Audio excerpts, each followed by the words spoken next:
What is up, everybody? So today I want to talk about a serious issue that we face in this hobby, especially when dealing with anthias and chromis fish. So if you ever kept anthias or chromis and you didn't have much luck with them, this could be a big reason why. It's a pretty common disease in the fish hobby, one that I do see a lot, and one when I do see it, I take very seriously, and it actually really kind of scares me because it just ravages the fish, and it's an absolute nightmare. And unlike other fish disease, it's incredibly difficult to treat, and once it's in your system, it stays in your system. So let's go ahead and talk about that today. But before we get into that, let's start off on a bit of a lighter note.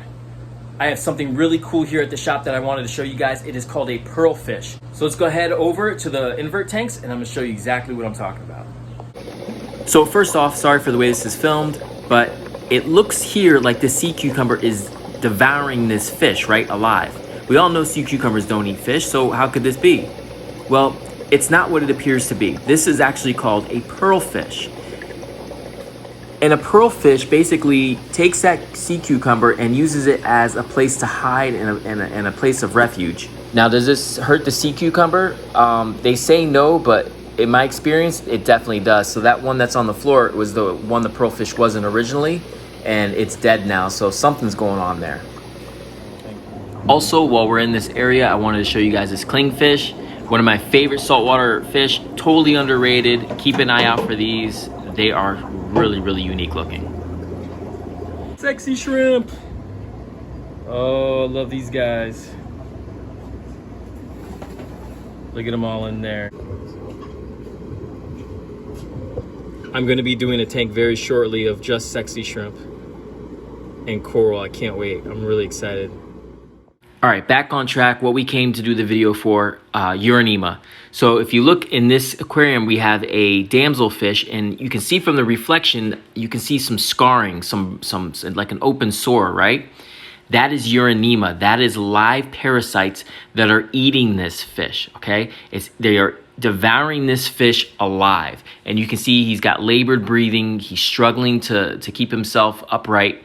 Now, he came in on a recent fish delivery that we got, and we immediately spotted that red sore, and we knew that was something serious, and we immediately kept him away from every other fish and put him in his own isolated aquarium, and we are treating him. We do not want this to spread, but those are live parasites that are eating this fish.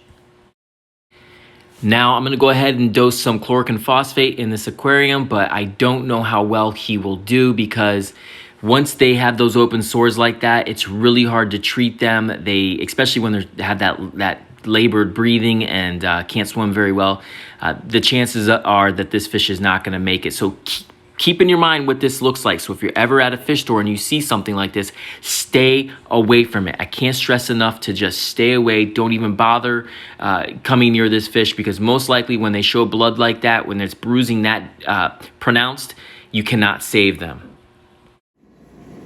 Now, another thing to look for, we have two Leopardrasses right here, and there's some discoloration on the side of them. They were kind of looking a little bit weak, so we didn't want to take any chances. This looks like early signs of Uranema. This looks like an early sign of some type of ciliate or parasite that's on this fish. So we just went ahead and dumped them in this 125-gallon aquarium with some other fish, and because the whole fish order potentially could be compromised, we're going to go ahead and start treating them with formalin. This is how we treat all our fish when they first come in, just to be extra safe. Now, we're able to treat them a bit more aggressively because they do not have open sores yet on them, so we're able to use stronger medication and it won't affect them, as opposed to the damsel, which had open sores and we can't use the same medication. Also in this tank, we have a yellow chorus wrasse, which if you look at the side of it, you can see under those blue lights, you can see some white popping out through that yellow. So this fish definitely has some type of parasite on it. We have all these fish in a 125-gallon aquarium being dosed with some pretty strong medication to get rid of anything that they could potentially have. Anthias are known carriers of Uranema because they are a social fish, and Uranema spreads through contact. So we're going to go ahead and just, in our minds, all these Anthias that came in on the shipment have Uranema, and we're going to treat them all strongly. I'm going to bring Tommy of Tanknicians in on this conversation, and he's going to explain to us why Uranema is such a difficult thing to deal with.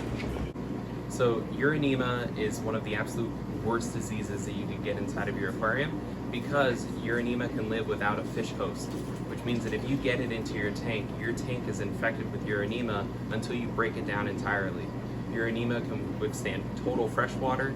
It's an incredibly resilient disease, and that's why we take so many measures here to make sure that fish that are prone to carrying Uranema are treated in a way where they're not going to pass it on. And in fact, we treat all of our fish for Uranema. So we know a little bit more about Uranema, and it would explain why your chromis and why your anthias are having a hard time surviving. These are social fish. They're bumping into each other. They're going after each other. So it's very easy to spread when they're in close quarters like this. And it explains why they're so susceptible to Uranema as well. So if you're at the fish store and you see any of the chromis that are all together, if any of them has a little red spot or any bruising on them, I wouldn't take my chances in getting any of the chromis unless you're prepared to quarantining them yourself, because most likely if one of them has it, it's a good chance that, you know, all of them will have it.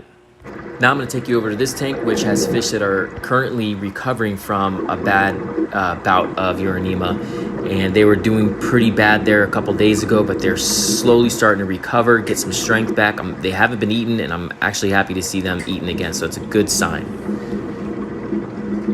Now as we slide over to this 29-gallon tank here, you can see that I got some stuff written on here. What that basically means is we're dosing this aquarium with formalin, and we will be doing so for 2 weeks to knock out anything that could be bad.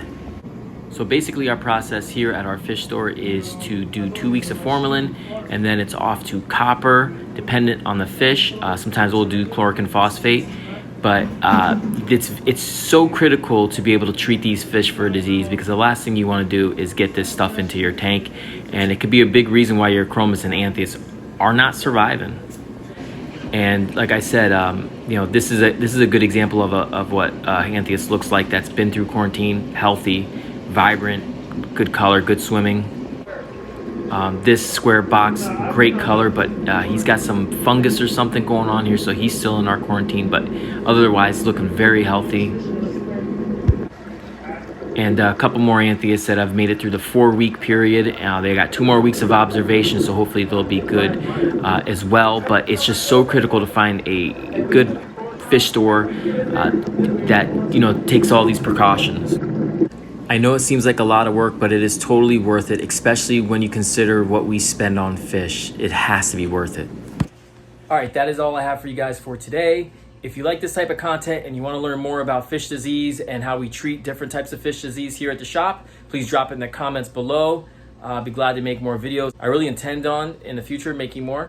Like I said, this is a very serious and aggressive parasite, and it's a big problem in this hobby. And unfortunately, the death rate is really high once the fish gets past a certain level. So be very vigilant when buying a fish, and ask tons of questions to your local fish store. You can't ask enough questions. Who cares if you bother them? It doesn't matter. In the meantime, thank you guys so much for watching. Have a good one.